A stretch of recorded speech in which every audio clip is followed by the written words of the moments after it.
एक एक करके सब छोड़कर जाते रहे। अंत में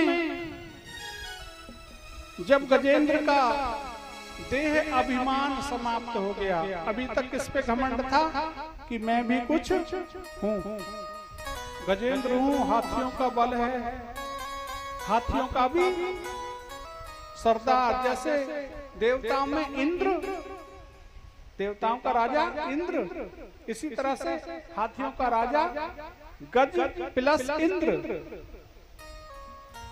गजेंद्र को यदि संधि विच्छेद करें तो गज धन इंद्र, यानी कि हाथियों का इंद्र, हाथियों का राजा। तो हाथियों का राजा ऐसे तो बन नहीं जाएगा, बड़ा बलशाली होगा। तो जितने उसको अपने बल पर घमंड था तब तक अपने बल के घमंड से लड़ता रहा, और उसके बाद जब घमंड जाता रहा तो फिर क्या किया उसने, भगवान की स्तुति की। ओम नमो भगवते तस्मै यत् सच्चिदात्मकं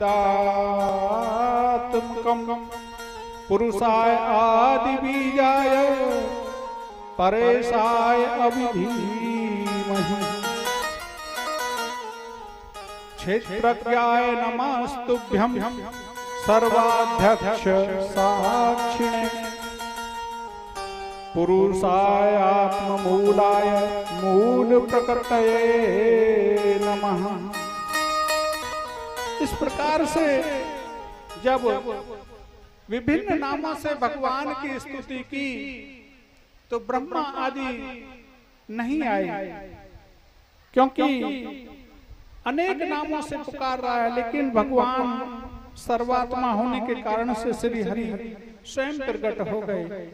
और जब गजेंद्र ने देखा कि भगवान आए हैं और गरुड़ पर सवार होकर आ रहे हैं भगवान, तो उसने चक्रधारी भगवान की ओर एक कमल का पुष्प लेकर के अपनी सूंड में ऊपर उठाया और बड़े कष्ट से बोला, नारायण जगत गुरु भगवान आपको नमस्कार है, मैं आपको नमन करता हूँ। जब भगवान ने देखा कि गजेंद्र बड़े कष्ट में हैं, दुख में हैं, पीड़ित है, तो वो गरुड़ से कूद पड़े और कूद करके गजेंद्र तथा गाय दोनों को सरोवर से बाहर निकाल लिया। और फिर सब देवताओं के सामने ही भगवान ने अपने चक्र से गाय का मुंह फाड़ डाला और गजेंद्र को छुड़ा लिया, गजेंद्र की रक्षा की। श्री सुखदेव जी कहते हैं, परीक्षित, ये गाय पहले हुहु नाम का एक श्रेष्ठ गंधर्व था, जो कि लोगों के पैर पकड़ लेता था पानी में डुबकी लगाकर।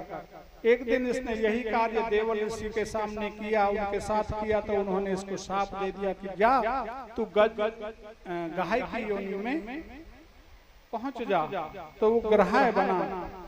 इसी तरह से गजेंद्र द्रविड़ देश का एक राजा पांड्यवशी इंद्रद्युम्न था, जो कि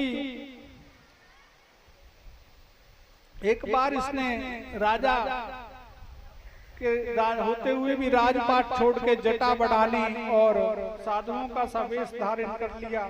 देवयोग से उसी समय पर अगस्त मुनि आए और उन्होंने देखा कि ये राजा होते हुए गृहस्थोचित अपने जीवन का धर्म का पालन नहीं कर रहा है, तो इसलिए वो राजा पर क्रुद्ध हो गए। उन्होंने उसे शाप दे दिया कि जा तू ऐसे बैठा है तो हाथी हो जा, हाथी के समान तू बैठा है तो हाथी हो जा।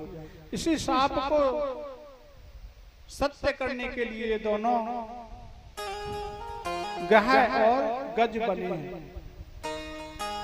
श्री सुखदेव जी कहते हैं, परीक्षित,